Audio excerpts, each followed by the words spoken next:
Hey guys, tonight we're going way back to the land of pharaohs, pyramids, and surprisingly really awful jobs.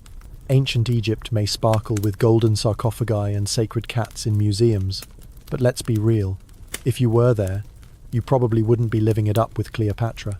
Nope, you'd be doing something messier, something sweatier, something that would probably make you reconsider life after the first sunstroke. Imagine this. You're knee-deep in hot, sticky mud by the edge of the Nile. It's not a spa day.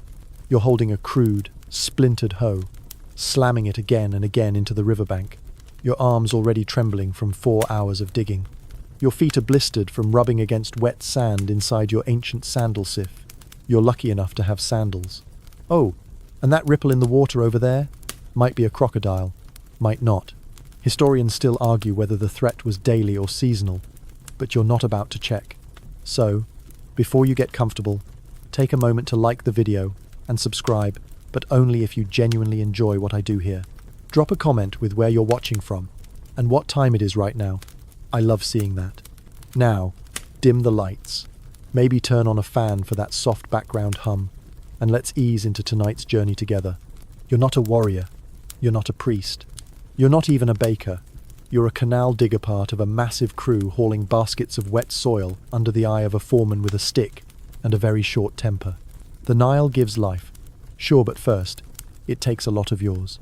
See, when the annual floods arrive, they bring fertile soil, but when the waters recede, someone has to shape the new canals. That someone is you. You try to zone out as you jab the ground, but it's hard when every jab splashes more mud up your nose. The Nile breeze? It's real, but it mostly brings the scent of fish and mildew. The other men are too exhausted to talk, so all you hear is the wet slap of shovels and the occasional grunt of someone twisting an ankle. One mainstream historical fact: canal and irrigation labour was often done by conscripted peasants during the non-harvest season. Pharaohs like Seti I and Ramesses II commissioned huge waterworks that needed thousands of workers. It wasn't a glamorous job, but Egypt's survival kind of depended on it. If the canals weren't dug in time, the crops failed. And if the crops failed, you don't eat. Nobody does. No pressure. Oh, and don't think for a second that your back gets a break. Every few hours, you're ordered to switch from digging to carrying. That means loading baskets full of soaked soil onto your shoulders and trekking them a quarter-mile down a slippery trench. Your spine lets out a tiny scream with each step. You want to stop. You do. But the foreman has that look again. The one that says he's thinking about using the stick. Now for the fringe tidbit. Ancient Egyptian workers sometimes used natrona type of salt mined from dry lake beds as both a deodorant and a way to harden calluses. You rub a little on your feet during the lunch break, hoping it'll stop the oozing. It doesn't. It just burns. By midday, the sun is so high that your shadow disappears completely. You're not even sweating anymore. That's how you know it's bad. One of the older diggers mutters that this is how the gods punish the lazy. You think he's joking, but then he passes out face first into the mud. No one helps. They just keep digging. One of the foremen sighs and drags the man out by the ankles. He'll wake up eventually or not. Historians still argue. Your teacher once told you, whether workers like you were volunteers, seasonal conscripts, or outright slaves. But here, in the slop and silence, you don't really care what label fits. All you know is your knees are turning into leather, your hands look like papyrus roots, and the Nile is rising again, meaning everything you've built today might wash away tonight. You fantasize about quitting, running off to become a potter maybe, but pottery means a kiln, and kilns mean fire, and you remember what happened to that one guy who passed out near the flames. Yeah, no thanks. Then there's the wildlife. Oh, the wildlife. You already got stung by something this morning. It left a welt the size of a date pit. Now there's something buzzing near your ear again. You slap it and hit nothing but air and your own sunburn. Ancient Egypt had mosquitoes before they were trendy. Not to mention the Nile's most adorable murder log, crocodiles. You don't swim, and even if you did, they swim better. One slip down the muddy bank, and it's game over. Even the food doesn't help. Lunch is stale barley bread and onions again. You gnaw on it with your few remaining teeth and wonder if royalty eats onions too. Probably not. By the end of the day, your fingers have curled into claws from gripping tools so long. The foreman shouts that the sun's setting, and just like that, the digging stops. You drag yourself toward the workers' camp, feet dragging, ears still ringing from hours of sloshing mud. You collapse under a reed mat, hoping that tomorrow you'll wake up in a different body, or maybe a different century. But chances are, you'll be right back here tomorrow. Same mud, same stick-wielding boss, same sun that makes your skin feel like baked bread. It's not glamorous, it's not noble, but hey, at least you're not a mummy wrapper yet. You wake up stiff, not Sora stiff, like someone stuffed your muscles with gravel overnight. The thin reed mat under you might as well have been stone, and there's still a bit of dried mud in your ears. But today's not a digging day. Today, you're an artist. Kind of. You report to the edge of the necropolis, where tombs yawn open like half-finished puzzles in the limestone cliffs. Your job today? Tomb painting. Sounds fancy, right? You're indoors, there's some shade, and the tools are delicate. Finally, some peace. Except it's not your tomb. You're not painting for you. You're painting for someone who's already dead. Some noble with a name 10 syllables long who wanted to be surrounded by cheerful gods for all eternity. And you're not really painting, you're mostly crouching. Cramped inside a low-ceilinged crypt with 5 other guys, you squat on your haunches in the heat, torchlight flickering off the whitewashed walls. There's no breeze. The air is warm, thick, and tinged with a mix of beeswax, sweat, and burnt pigment. You breathe it in like soup. The lead artisan passes you a brush made of trimmed reeds. Your job? Fill in the legs of Anubis, jackal-headed god of embalming, using crushed malachite pigment. Yes, green legs. Apparently jackal gods liked variety. The powder goes everywhere. You try not to cough. Good luck. Here's your mainstream historical fact. Tomb painters, called servants in the place of truth, were often part of elite artisan crews working in Deir el-Medina, the village that housed Egypt's best royal craftsmen. They weren't slaves, but they weren't lounging on chaise lounges either. Most worked long days in stifling chambers, paid in grain, beer, and whatever their backs could survive. And those backs? They didn't survive well. You keep crouching for hours, carefully outlining hieroglyphs under the watchful eye of a supervisor who takes everything very seriously. Every symbol must be perfect. Not good enough. Not, the guy's dead. He won't notice. Nope. It has to be divinely accurate. If you mess up a single feather in Ma'at's headdress, you could curse the soul to eternal imbalance. That's a lot of pressure for someone who hasn't had breakfast. The torchbearer shifts behind you, his flame sputtering too close to your elbow. You flinch, dragging your brush across the wall and streaking green across a perfectly painted ibis. Everyone goes silent. You freeze. Is this the end? He sighs, hands you a scraping tool. You carefully chip away the mistake. Slowly, slowly, like trying to erase a tattoo with a spoon. It'll take an hour to fix, maybe more. The quirky tidbit. Egyptian painters sometimes mixed beer or egg whites into their pigments to help the colours bind to the plaster. Yes, your brush might be soaked in omelette. You lick your lips instinctively, then immediately regret it. Time drips on. You've lost all sense of whether it's morning or night. The air inside the tomb doesn't change. The torches flicker, sputter, go out, then get replaced. Your fingers are stained in a dozen colours. Your knees ache from the rock floor, and your lower back hums like it's hosting a swarm of bees. You glance at the wall beside you, so many gods, so many careful poses, so many golden ankhs and looping symbols. You've been copying the same motif all week, a pharaoh offering bread to Osiris. You've drawn that bread at least 40 times now, and you're pretty sure Osiris is judging your technique. Historians still argue whether these wall scenes were meant to be literal or symbolic. Your old teacher once said, "You're leaning towards symbolic. If the afterlife is full of tiny green loaves and stiff golden kneeling poses, maybe being a spirit isn't so fun after all." Someone sneezes. A fine mist of pigment powder wafts through the warm air, like ancient confetti. You all groan. The overseer barks something that sounds suspiciously like a prayer, and slaps his thigh in frustration. You keep your head down and your brush steady. You've learned not to look up. Looking up leads to comments, and comments lead to reed stick reminders that you're replaceable. When break time comes, you crawl out of the tomb like a hermit crab. The sun feels blinding. You can't see straight for a full minute. You eat your ration of dried figs and lentil mash in silence, hands still flecked with ochre. The guy beside you mutters that his cousin paints boats instead outdoors. With wind, you stare at him like he just described paradise. Back in the tomb, it's more of the same. Crouch, paint, scrape. The pigment fumes tickle the inside of your skull. You start seeing little spots when you blink. You hope it's not permanent. Someone hums an old funeral chant. It's oddly soothing, until it loops for the 50th time. You daydream about switching careers, maybe becoming a scribe. They sit. They have chairs. But then you remember, they also get smacked with sticks for writing bad hieroglyphs. So, maybe not. The torch dims again, and the overseer finally calls it. You stretch like a turtle coming out of its shell, spine cracking in 3 separate languages. Your brush hand won't uncurl. You shake it loose as you walk home. The sunset melting across the desert in pink and gold, and a little leftover green powder on your chin. Tomorrow, more gods, more careful outlines, more crouching. Maybe you'll get to paint a falcon next. That'd be fun. Or maybe, just maybe, someone will invent a chair. You wake to the sound of sloshing water and the unmistakable smell of socks? Wait, no. That's just soaked linen fermenting in the sun.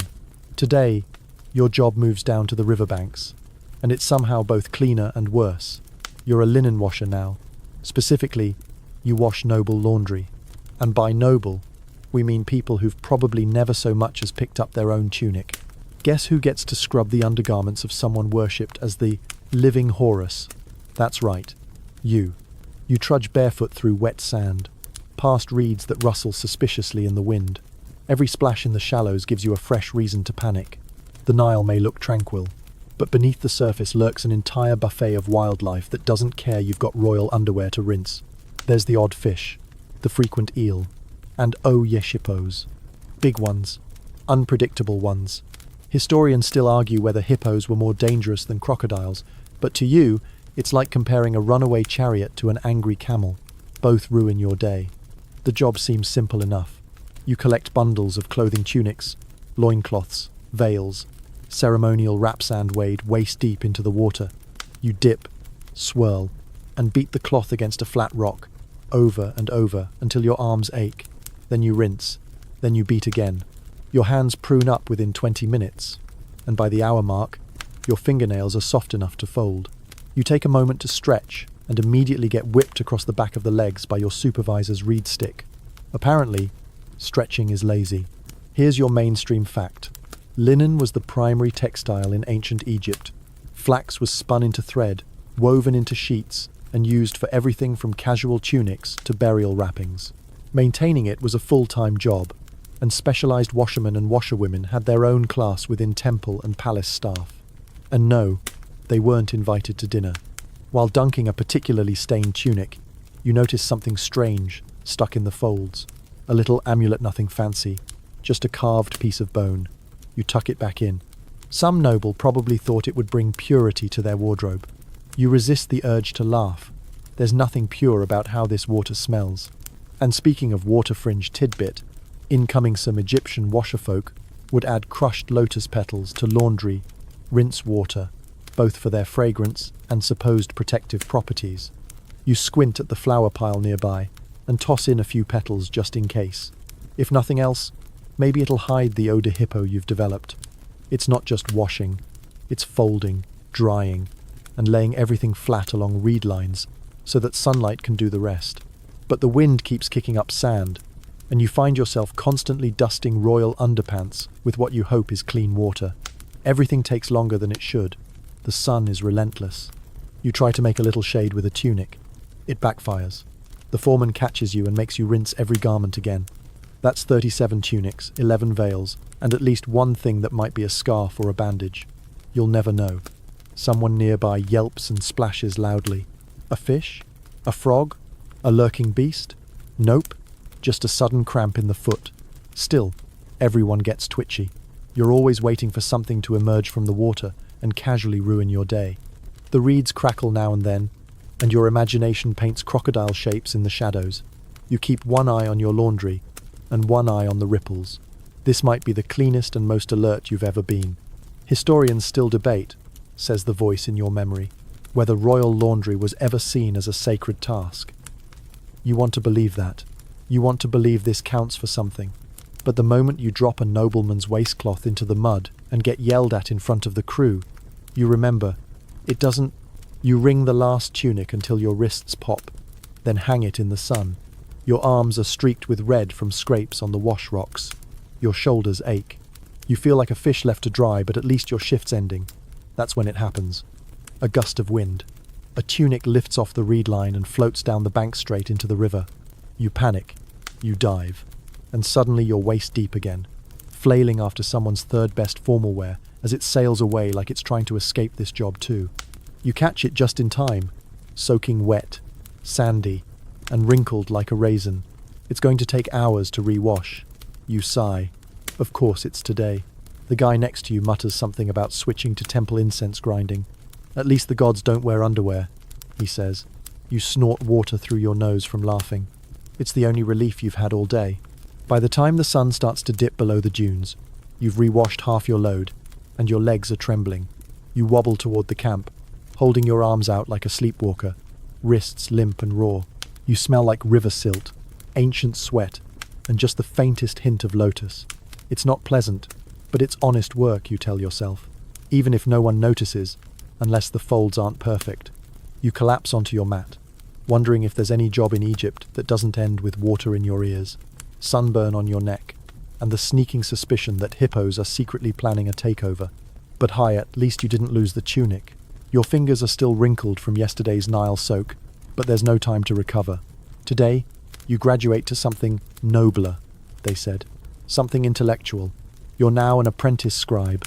You imagine yourself reclining in the shade, surrounded by scrolls, maybe casually sipping beer while sketching out powerful phrases about the gods. But 5 minutes into your shift, reality stabs you in the thigh with a splintered reed.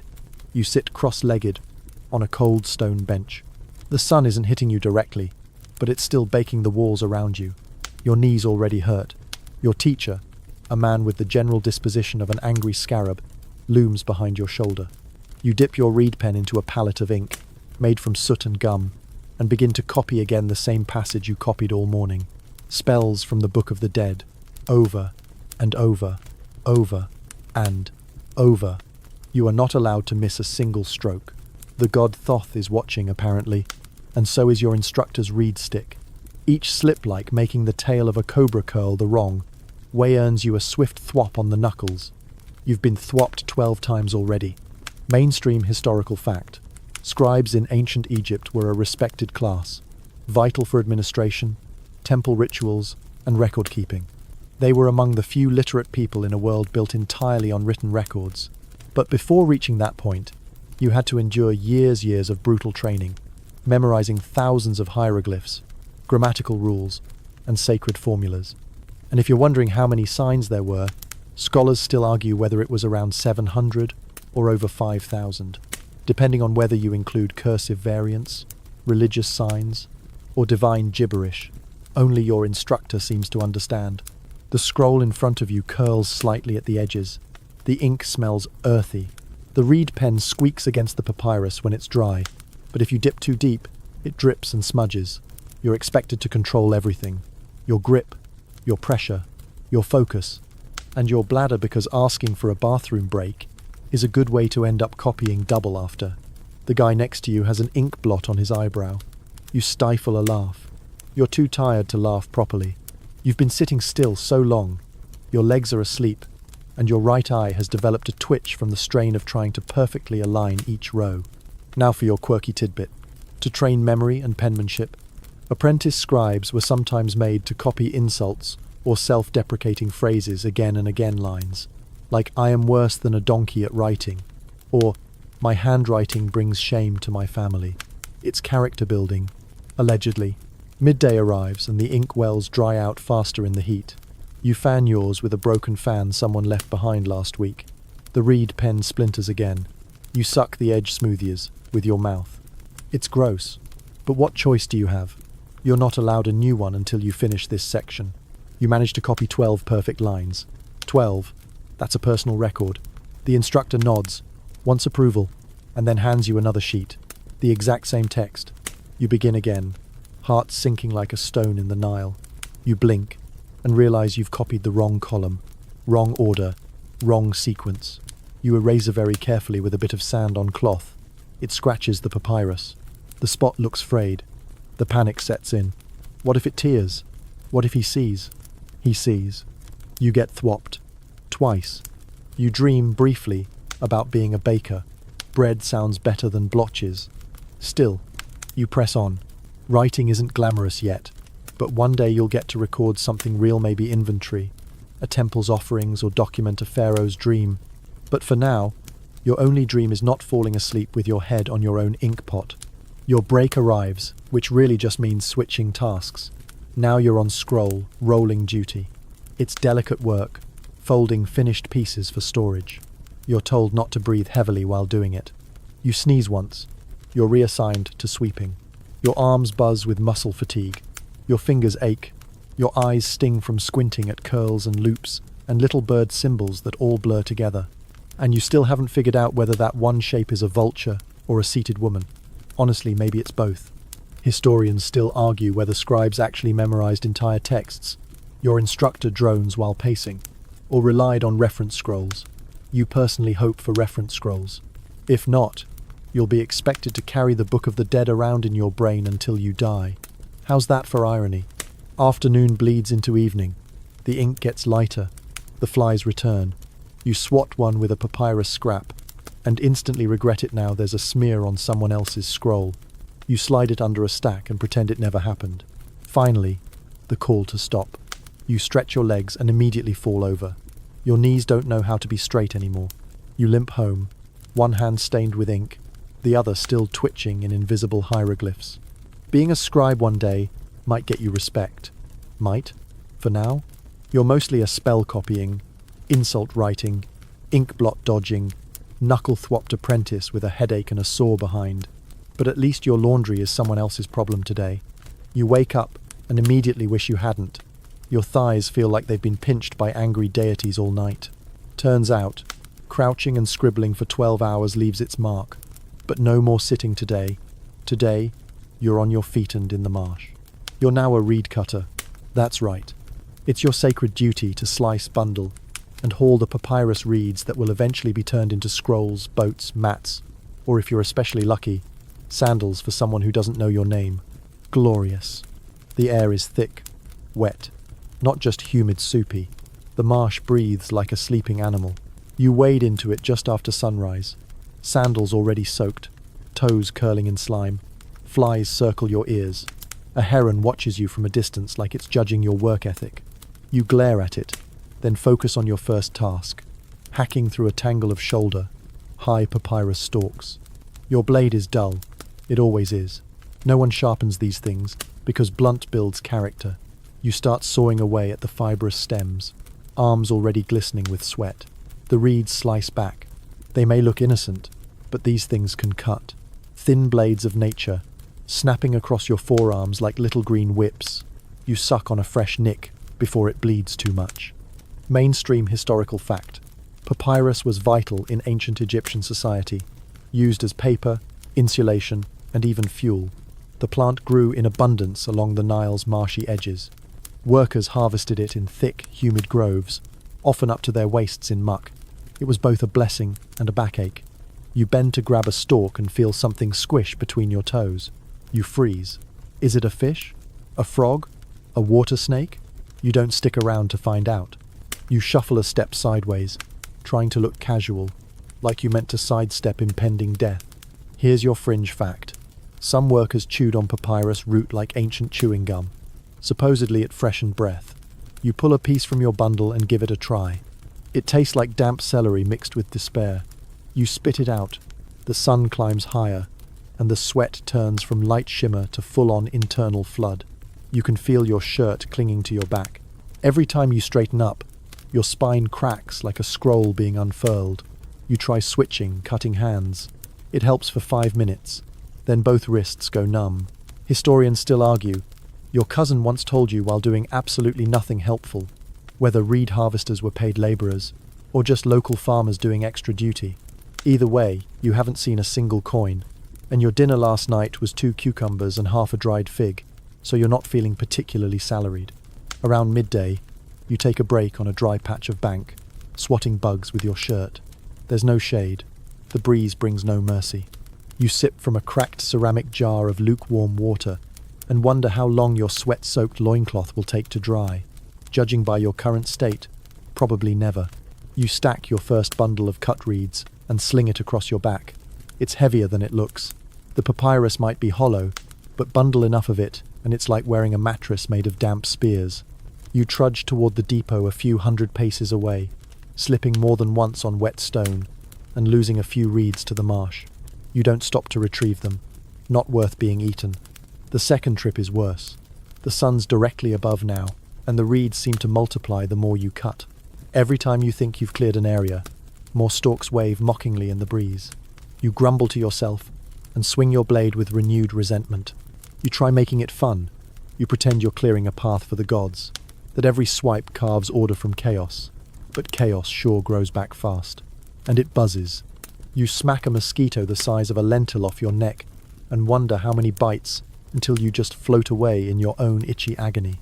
By late afternoon, you've cut and hauled at least 5 bundles. Your arms tremble. Your back throbs. Your thighs are staging a quiet rebellion. The foreman wanders by to nod at your stack. Doesn't say, "Good job." Doesn't say anything. Just nods and moves on. You imagine throwing a reed at him. Just one. Just a small, polite toss. You resist. As the sun dips lower, you finish your final haul. You stumble out of the marsh, legs coated in silt, shirt stained with sweat and sap, hands striped with reed burns. A fish jumps in the distance. You jump too. It's a reflex now. You glance back at the marsh, reeds swaying gently in the wind as if to say, "See you tomorrow." You shake your head. No thank you. You've had enough damp shoes and frog encounters for one lifetime. Your walk back to camp is silent. The sky's gone orange. Your body is buzzing not with energy, but with insect bites, heat, and the weird tremble that happens when you've been bent over for 12 hours. You want to lie down and never stand again. Tomorrow, they say, you're assigned to something ceremonial. You raise an eyebrow. That could mean a blessing, or it could mean mummies. You pray to the gods for bread, a new blade, and a day without leeches.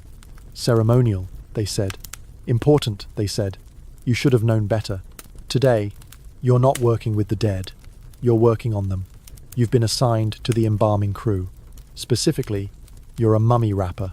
You would think wrapping a corpse in clean strips of linen sounds simple, comforting even. But from the moment you step into the tent and inhale the thick stew of incense, rotting flesh, and tree resin, you realize something very important. You are not okay. The body is laid out before you, stiff, pale, and already missing a few organs. The embalmers have been at work for days. You've arrived at the burrito stage.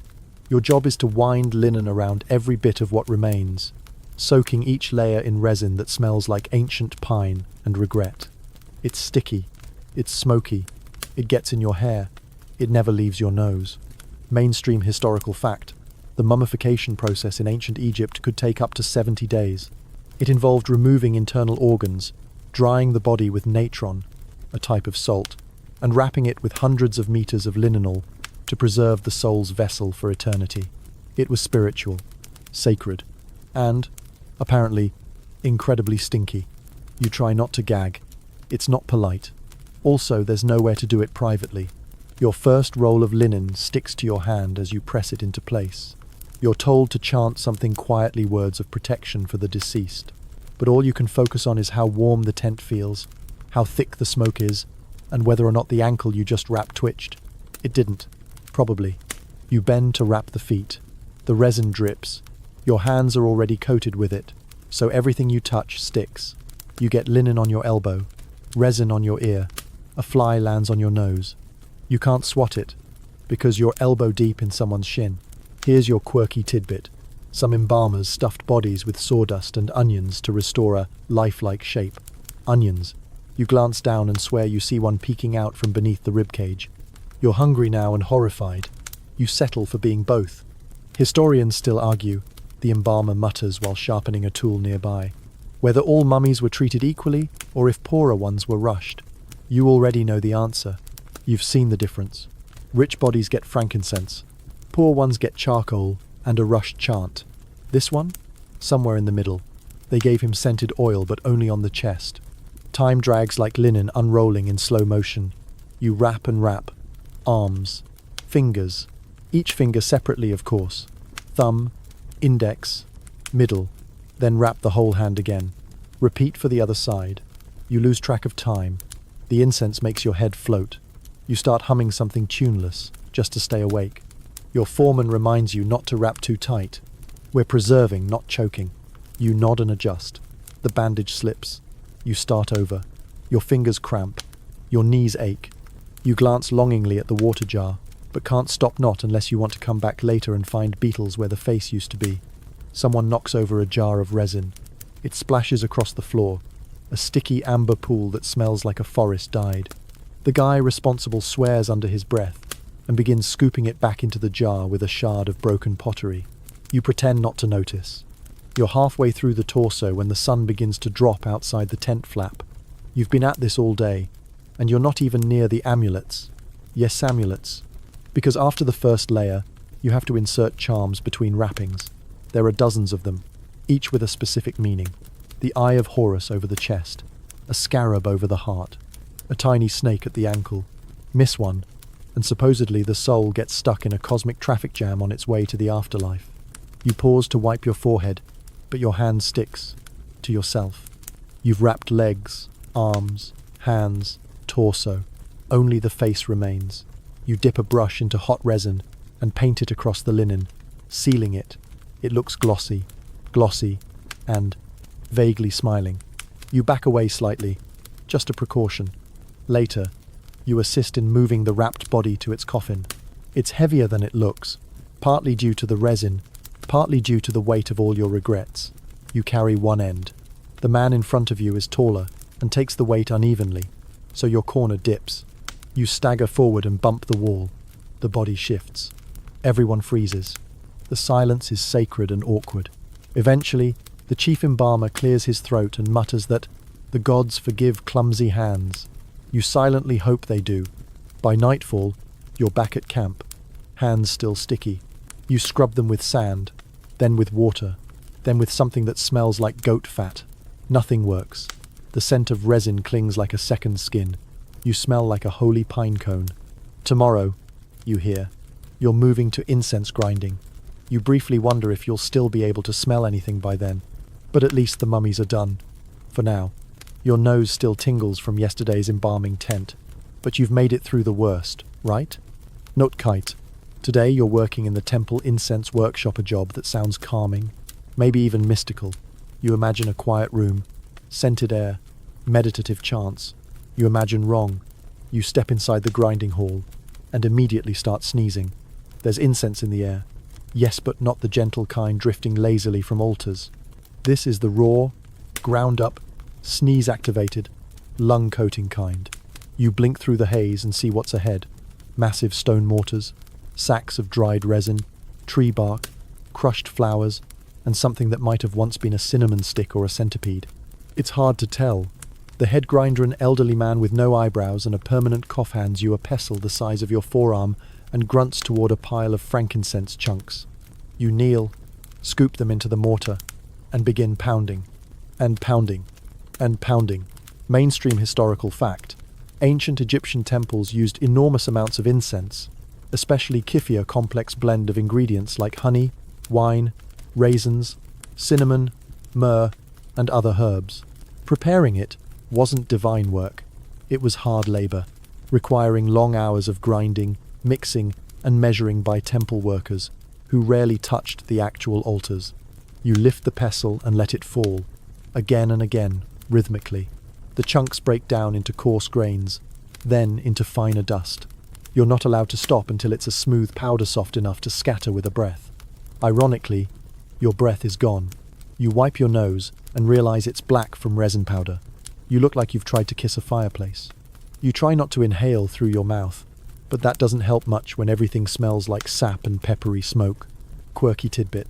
The gods weren't the only ones who loved incense. Wealthy Egyptians used it as deodorant. They'd sometimes tuck cones of scented wax behind their ears or into their wigs, letting the heat melt it slowly. You try imagining that now, but it's hard while your arms are shaking from non-stop grinding. Every now and then, Someone brings a new ingredient: dried juniper berries, powdered iris root, or crushed bark. You measure it by handfuls, as trained, then dump it into the mix. Ratios matter. The wrong amount of cinnamon could offend the gods. Or worse, make the temple priest sneeze during a ceremony. No one wants that. Historians still argue, says the man beside you between coughs, whether kifi was ever standardized or if each temple made its own version. Based on today's batch, you suspect there was a lot of guesswork involved. He dumps what looks suspiciously like raisins soaked in wine into your bowl and tells you to blend with joy. You do not feel joyful. By midday, your back aches from leaning over the mortar. Your fingers are sticky. Your nostrils are raw. The air shimmers from heat and incense haze. And every time someone opens the door, a thick puff of spice smoke escapes like the breath of a lazy dragon. You pause to stretch your arms and nearly drop the pestle on your foot. You catch it just in time, then return to mixing the latest blend: myrrh, cardamom, honey, and a drop of wine. You stir until it becomes a thick, resinous paste. It smells better than it looks. You shape it into little balls and lay them out on a reed mat to dry. Someone sneezes violently across the room and knocks over a bowl of ground sage. The room explodes into coughs and muttered curses. You all look like ghost versions of yourselves, coated in white-green powder. You take a short break by the window. Outside, the temple gardens sway gently in the breeze. You stare longingly. There are figs out there, shade, possibly silence. You turn back to the mortar and sigh. A younger apprentice asks if this job leads to promotion. The old grinder snorts. If the gods want you clean, they'll burn your incense. If not, you'll just keep pounding until your arms fall off. Encouraging. Later in the afternoon, you're given a rare privilege: testing the mix. A priest arrives, inspects your powder, and drops a pinch onto a hot stone. A wisp of smoke curls up, sweet, spicy, a little floral. He nods and says something about acceptable devotion. You glow with pride for all of 2 seconds, until he tells you to make another bowlful before sunset. The light in the workshop turns golden. The dust dances in beams through cracks in the walls. You keep grinding, mixing, shaping, arranging. You've inhaled so many spices, you can now identify ingredients by scent alone. You're 80% sure you've developed supernatural nose powers, or hallucinations. Hard to tell. By evening, your hands are raw and sticky. Your tunic smells like 5 different gods. Your mouth tastes like the back of a spice cupboard. But the racks are full of fresh incense balls, drying peacefully, waiting to ascend in swirls of smoke during tomorrow's ceremonies. You wipe your forehead, only to realize you've smeared honey across it. You give up and leave it there. You're too tired to care. You exit the workshop in silence, muscles trembling, eyelids heavy, smelling like a walking altar. And as you collapse onto your mat, a single thought lingers. If you ever smell cinnamon again, it better be in a pastry. You wake up before the sun today, not because anyone called you, but because your back is too sore to sleep. Yesterday's incense fumes still haunt your lungs, and your tunic, despite a quick rinse, continues to release little ghostly clouds of temple spice with every step. You try not to inhale too deeply as you stretch your arms, already anticipating today will somehow be worse. You're correct. You've been assigned to the mud brick crew. That's right. No gods, no temples, no scrolls, just mud. Buckets of it. Today, you'll be stomping clay with straw, shaping it into bricks, and baking them in the unrelenting heat of the sun. A simpler job, they tell you. More honest.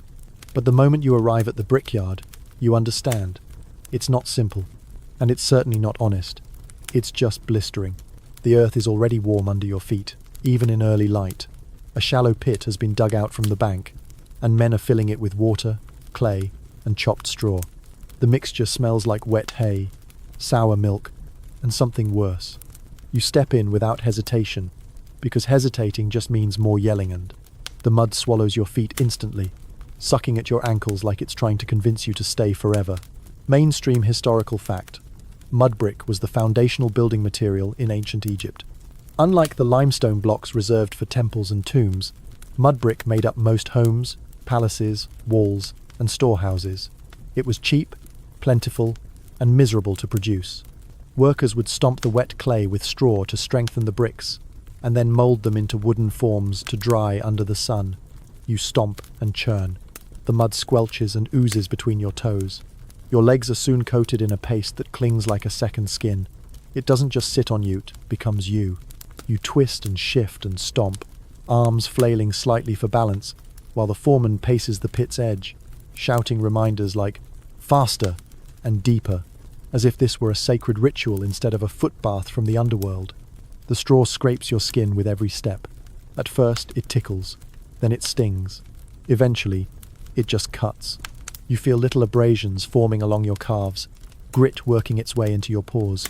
You glance over at one of the older worker she's. Feet are permanently brown.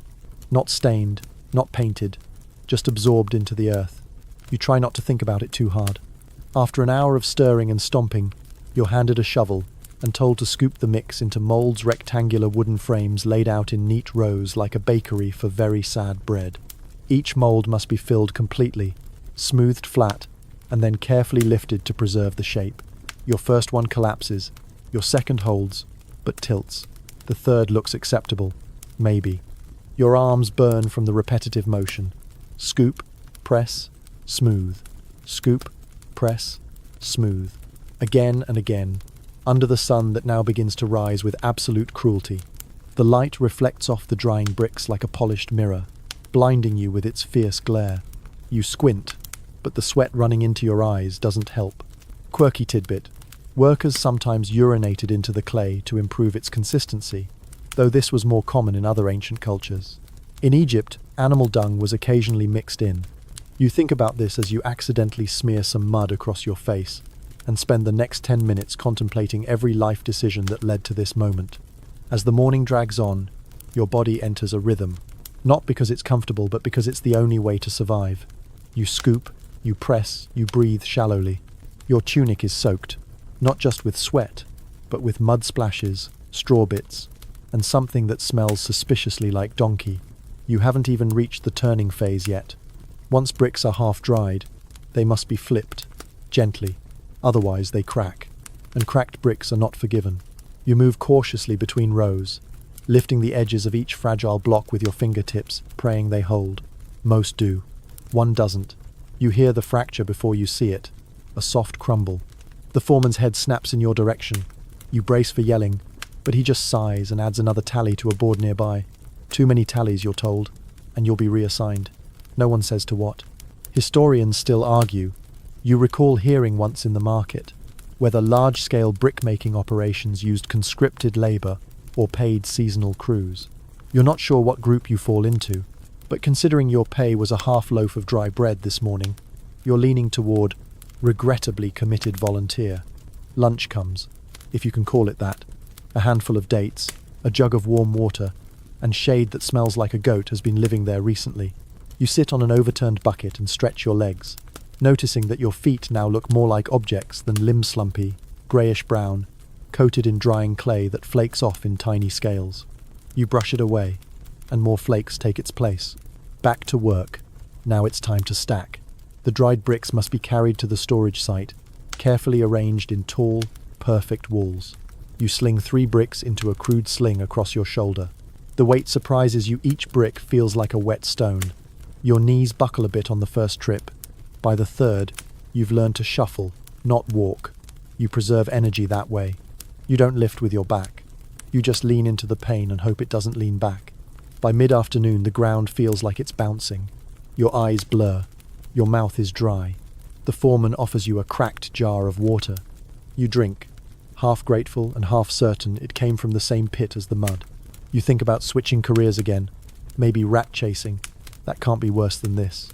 Or being one of those guys who just fans pharaohs. Do they even sweat? Probably not. The sun begins to fall. The bricks are stacked. The molds are cleaned. The mud pit has dried slightly around the edges, and your legs are caked in a layer of clay that's almost armor-like. You sit on a stone and peel off your sandal only to discover it stayed in the mud hours ago. You have one sandal now. You stare at it. You sigh. You walk home barefoot on sun-baked earth, limping slightly, every step releasing a puff of clay dust from your legs. You smell like construction and defeat. Your arms twitch involuntarily. Your knees crack with each motion. But at least today, no one hit you with a reed, and none of your bricks collapsed in public. You call that a win. You collapse into bed without changing. There's still straw in your tunic. You don't care. You're asleep before your head hits the mat. And as your body goes limp, and your mind begins to drift, you whisper a single wish to whatever god handles labor assignments. Please, please don't make me a rat chaser tomorrow. You knew your luck would run out eventually. You just didn't think it would involve a granary, a lantern, and a rat with one ear. The day starts before sunrise, as usual, but instead of being directed toward the brickyard, temple, or even the marsh, you're handed a small clay jar with a lid, a flickering oil lamp, and a blunt stick. Congratulations, you've been chosen as a granary rat chaser, a job so noble, so respected, so critically essential that no one wants to do it. Ever. Your task? Hunt down rodent sneaky, clever, disease-laden rodents that break into the kingdom's grain silos and feast on the very future of Egypt. You're protecting the food supply, after all. The priests say this earns spiritual merit. You're not sure how many merits a chewed ankle is worth. The granary is a large, low building with mud brick walls and a narrow entrance. It's surprisingly cool inside. At first, you think, "Hey, Shade, maybe this won't be so bad." Then the smell hits. Warm grain, old dust, and something unmistakably rodent. Your stomach clenches. You breathe shallowly, hold the lamp forward, and step inside. Mainstream historical fact: granaries were vital in ancient Egypt's food economy, storing surplus grain to guard against famine. Officials carefully measured, recorded, and monitored stocks, but even the most precise records couldn't stop mice, rats, and other vermin from sneaking in through cracks in the walls or climbing down from the roof. So yes, rat chasers were a real thing. You edge deeper into the silo, the lamp casting tall, twitching shadows across the walls. Your feet crunch lightly on the scattered kernels spilled near the entrance. You hear a rustle to the left. You freeze. Another rustle closer now. You grip the stick tighter and whisper a prayer to Anubis, god of the afterlife. Not because you expect to die, just in case this rat is really committed. Your first swing misses. Completely. The rat darts into the grain pile, sending a spray of wheat cascading across the floor. You sigh. This is going to take a while. There's a small corner chamber behind a sloped wall where they store extra millet. You crouch and shuffle inside, using the jar to collect signs of infestation. Yes, that's right, you're now gathering evidence of rat poop. You pinch a few pellets between two broken bits of pottery and drop them into the jar for later inspection. Your reward? The immediate suspicion that something just brushed your ankle. You lunge back out into the open. Nothing there, but the lamp flickers as if laughing at you. You swear it does. Your quirky tidbit: ancient Egyptians occasionally trained cats and even mongooses to protect grain supplies from pests. But temples and palaces got the best animals. Out here, you are the cat. Hours pass. You shuffle from silo to silo, poking into corners, brushing back spider webs, and waving your lamp like a terrified explorer in a tomb. You spot 3 more rats before noon. One escapes into a crack so small you suspect it's been working on it for days. Another runs straight under your foot, makes a noise like a hiccup, and vanishes into the shadows. The third, you catch.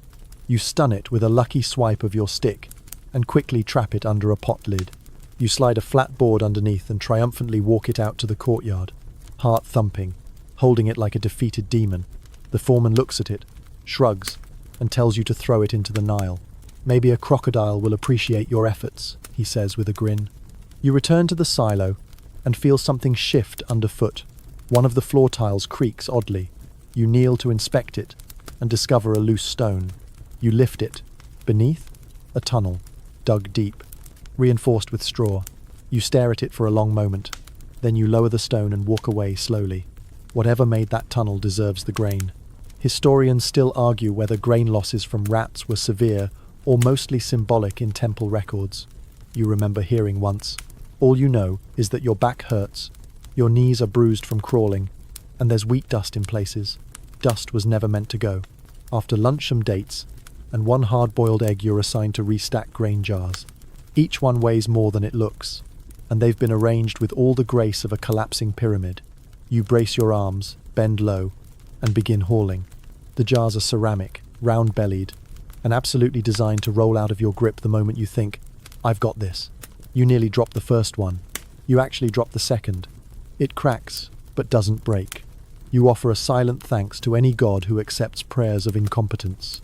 Later, you're sent to sweep up the hull-papery flakes of grain left from earlier sorting. They float in the air as you sweep, catching the light like lazy ashes. You sneeze, then again, then so hard you smack your forehead on the broom handle. It's official. This is the worst broom-related injury of your life. You check your tunic and realize it's covered in floury dust. You are now, essentially, a walking loaf of bread. Your arms are pale, your eyebrows chalked with white, and your nose is slowly trying to seal itself shut from the sheer amount of airborne grain debris. You blow your nose into a scrap of cloth and discover something that's probably not supposed to be in there. Evening finally arrives. The sun slants through the granary slats, turning the whole space golden and soft, which would be beautiful, if not for the rats still skittering behind every stack of jars. You're dismissed after your 6th rat sighting, told that tomorrow you might be moved up to temple storage. You assume that means bigger jars and slightly smarter rats. You walk home slow, every step feeling like you've been wrapped in invisible sandbags. Your lungs are tired. Your eyes sting. Your left knee twitches involuntarily. The lamp oil stained your sleeve, and the rat jar, thankfully emptied earlier still, smells faintly of despair. You collapse onto your mat again. You don't even have the strength to brush the flour from your arms.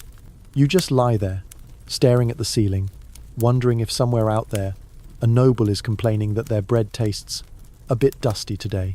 You fall asleep mid-thought, dreaming of giant wheat rats wearing crowns. You awaken sore, naturally, but unlike other mornings, it's not your back or your hands that hurt, it's your legs, specifically your thighs. Apparently, the ancient Egyptian granary crawl works a muscle group you never knew existed. You sit up slowly, swinging your feet off the mat and into yesterday's sandals. One of them is still damp. You try not to ask why. Outside, the air is already heavy, thick with Nile mist and the sour scent of drying papyrus. You blink into the sunrise, hoping you'll be assigned something gentle today, maybe sweeping temple floors or hauling incense. But then someone calls your name and hands you a long pole, a water jug, and a folded reed sail. You've been conscripted for river duty. You're now a Nile sailor, not one of the elite royal fleet types with cushioned thrones and sunshades. No, you'll be on a cargo raftone of the long, creaky reed boats that transports grain, pottery, and possibly live goats downriver. You don't even get an oar, just a pole and a vague instruction. Try not to sink. The raft is a marvel of ancient engineering, which is a polite way of saying it's barely floating. It's made of bundled papyrus reeds tied with rope, stacked until they resemble a waterlogged sandwich. The deck is uneven, squishy in places, and tilts with every movement. You and 3 others are assigned to it, all equally confused, equally sunburned, and equally worried about the occasional glub sound coming from the middle. Mainstream historical fact: the Nile was ancient Egypt's highway. Most transportation, trade, and communication relied on boats, particularly rafts, for local cargo. These boats were often made from papyrus and could carry heavy loads short distances, but they weren't exactly built for comfort or long-term use. Sailors had to pole, paddle, or pray their way downriver, all while dodging crocodiles and sudden wind shifts. You set off just after sunrise. The river is calm for now. The water laps against the sides of the raft with lazy confidence. You take up your pole and push against the riverbed, which is trickier than it sounds. You miss the bottom on your first try and nearly topple forward. One of the other crew members mutters something about feeding you to Sobek, the crocodile god, and you laugh a little too loudly, hoping he's joking. You find your rhythm slowly. Pole down, push, lift, repeat. It's exhausting. Your shoulders burn after 15 minutes. You switch hands. The new grip is worse. You sigh and keep pushing. At least the wind is on your side, carrying the sail slightly, allowing you a break between strokes. But then come the bugs. Clouds of them. Tiny midges that find your ears, your eyes, your nostrils. You wave them off uselessly, but they always return, persistent as tax collectors. The guy at the front sneezes 5 times in a row. The guy in the back scratches his face so violently he loses his balance and nearly topples into the water. You all cheer when he regains his footing. Then you return to poling in silence. Your quirky tidbit for the day: some ancient Egyptian sailors would smear crocodile dung on the hulls of their boats, believing it kept evil spirits or actual crocodiles at bay. You suspect it just made them smell bad enough that nothing wanted to come near them. Your boat has no such treatment, but it does carry a faint whiff of old onions, courtesy of the last cargo. By midday, the raft reaches a fork in the river. The wind picks up suddenly, catching the sail like a slap. The whole boat lurches. You scramble to stabilize it with the pole. Too late. A clay jar topples over and cracks.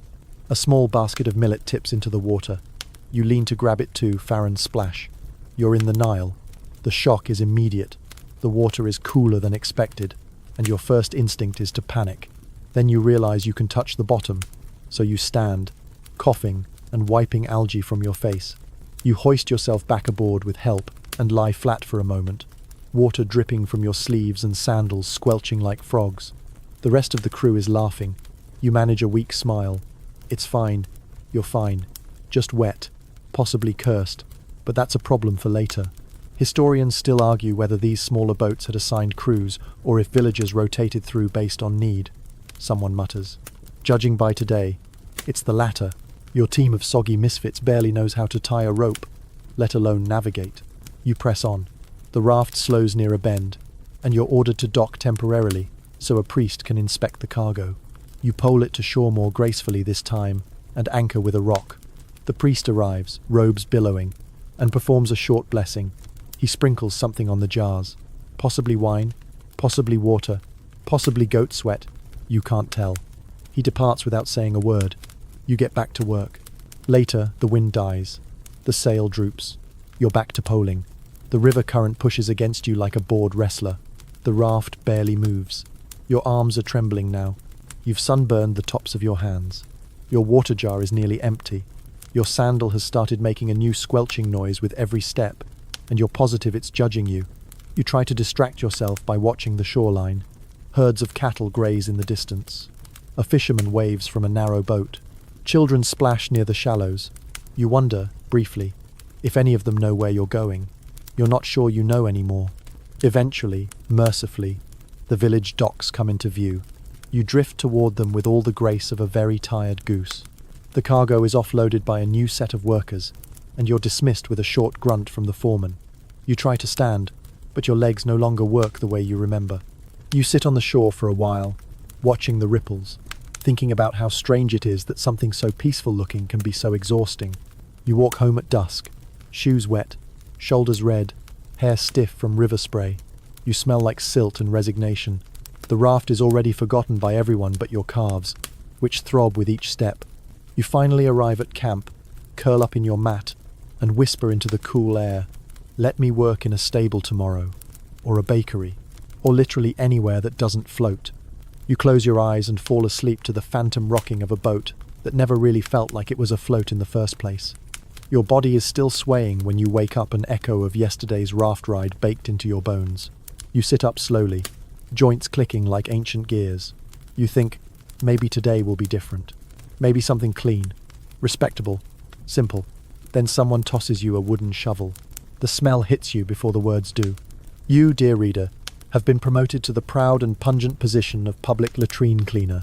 That's right. Your new workplace is a royal waste facility, located just outside a noble villa, possibly designed by someone who truly believed privacy was optional and dignity was a luxury. You walk up to the structure slowly, as if approaching a sleeping animal. It's a simple brick enclosure, with a low wall, a few stone seats with holes carved in the middle, and several large ceramic jars lined up nearby. The sun has been warming it for hours.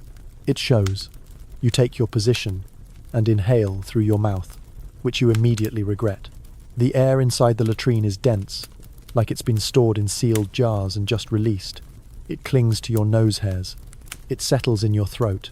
You develop a cough you didn't know was possible. Mainstream historical fact. While most ancient Egyptians used simple pits or private areas near their homes, wealthier citizens had designated latrines with ceramic basins and occasionally even flushing systems using water poured manually, and some poor someone had to clean them, often with rudimentary tools, damp cloths, and a sense of detachment bordering on spiritual. Your task? Remove the contents of each vessel, transfer it to a transport jar, scrub down the interiors with water and reed brushes, and haul it away to the compost dump behind the grain fields. Simple in theory, unforgivable in scent. The first vessel is half full. You grip it carefully, arms stiff, trying not to slosh. Every step is a challenge in balance and humility. You dump it behind the enclosure into a clay-lined cart, which will eventually be pulled by a donkey that has no idea how important its load is. You return, fetch water from a nearby jug, and begin to scrub. The brush squeaks against the ceramic in a way that is almost comical, if not for the context. You try to breathe only between strokes. It doesn't help. Everything smells like boiled onions and betrayal. Quirky tidbit. Ancient Egyptians used crushed limestone and sand as primitive soap, and on very special occasions, such as preparing royal restrooms, they added herbs like mint or thyme. Today, no such luxuries are provided. You scrub with water and resolve. That's it. A noblewoman passes by on her way into the villa, covering her nose with a perfumed cloth. You smile politely. She doesn't return it. You smell like someone lost a bet with the gods. The sun climbs higher. The smell intensifies. The next latrine jar is more full than the last. You wonder what these nobles eat and whether their stomachs know moderation. The contents are surprisingly layered. You develop a technique. Quick scoop, steady hands, short breath. Repeat. Over time, your brain retreats. You think about anything. Elspoats, onions, bird hieroglyphs, anything. Then a jar tips. It happens slowly. You see it wobble. You lunge for it. You're too slow. The splash hits your foot. Cold. Immediate. Devastating. No one speaks. You look down. You walk to the water jar. You pour it over your foot and pretend it's enough. It's not, but you pretend. Historians still argue whether dedicated sanitation crews existed, or if this work rotated among the lower servants. Someone once said at the temple library, "You now believe no one volunteers for this." This is the work assigned by fate, or bad luck, or perhaps a cruel system of spiritual irony. Lunch is a single boiled onion and a small jug of sour beer. You sit alone under a tree. Even the flies hesitate to join you. Back at it after the break. The sun is now directly overhead, turning the latrine structure into a brick oven of fermentation. You scrub faster. The water smells worse now. Your hands feel permanently damp. You hope the gods aren't watching today. A young servant approaches and asks if you're the master of waste. You pause. Consider the title. Decide to nod. He asks where to dump the chamber pot from the upstairs room. You point to the cart, and he thanks you before running off. You're glad for the delegation, even if just once. By late afternoon, you've scrubbed 6 jars, changed out the water 3 times, and developed a permanent grimace. The donkey finally arrives to pull the cart away, its nostrils flaring in confusion. You pat its side. You're in this together. As you clean the final latrine, something catches your eye, a small amulet tucked near the base of the seat. A tiny turquoise scarab.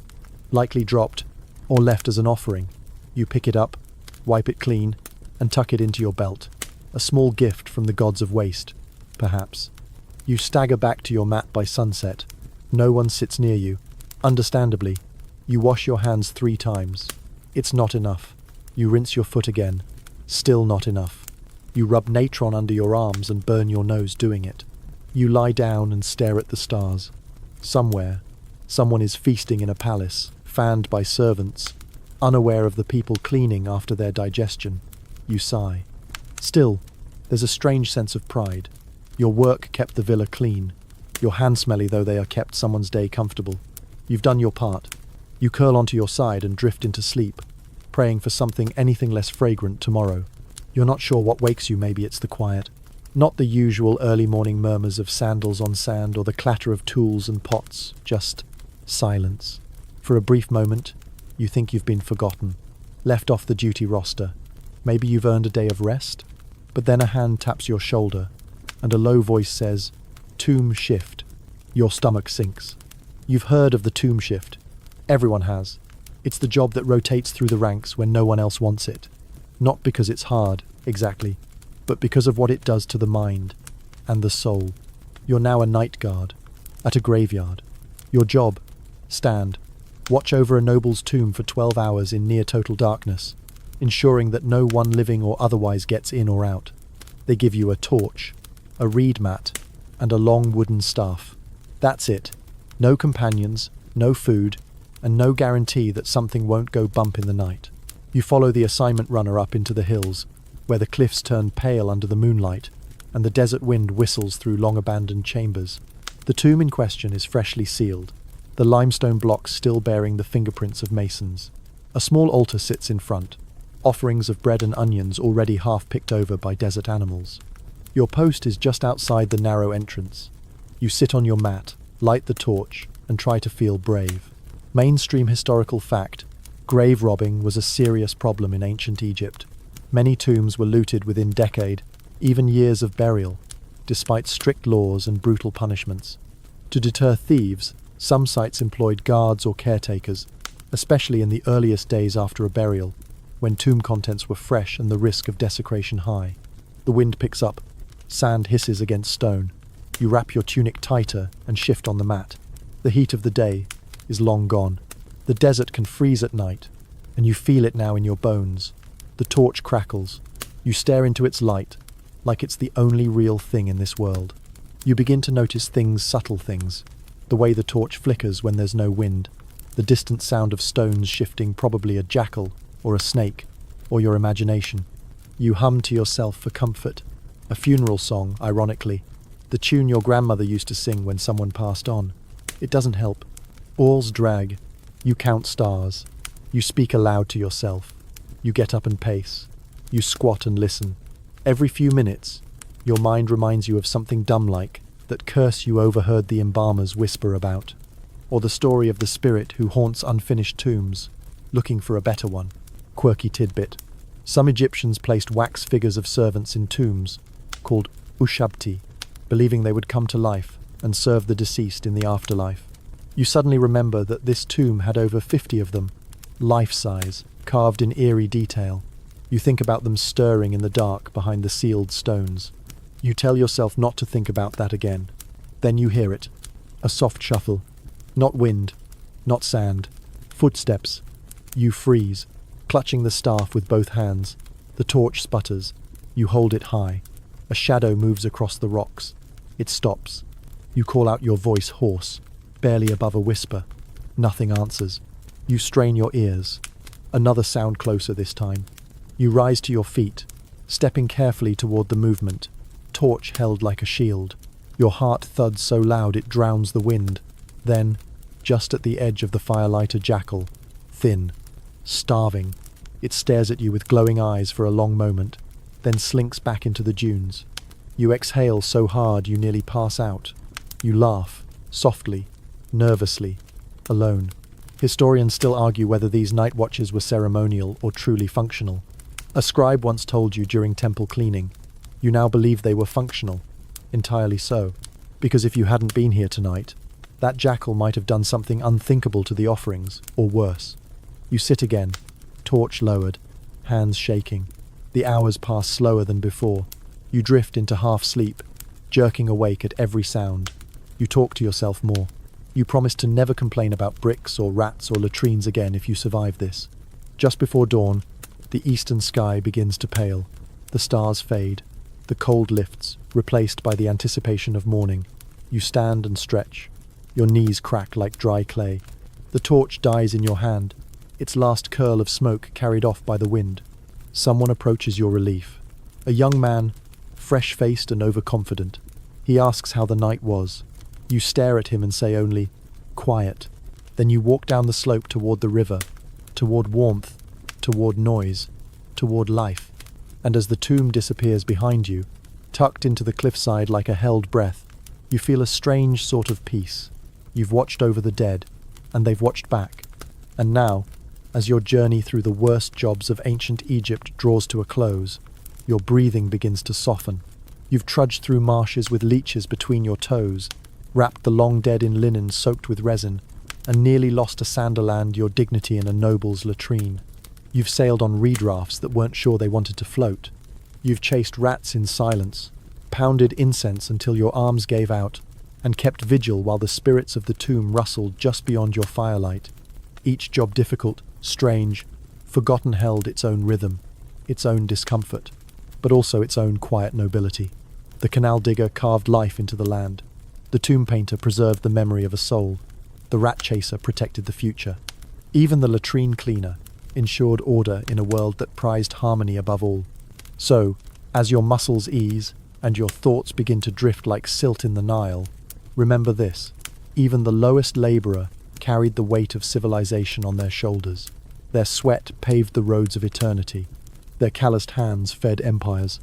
And their lives, though seldom carved in stone, echo still in every temple, every tomb, every grain of desert sand. Now, close your eyes. Let the torchlight fade. Let the stars blink gently overhead like scattered ankhs. The Nile whispers softly in the distance, and the night returns to stillness. You've done enough for today. You've seen enough. Sleep now, and dream of easier labors in the next life. Good night.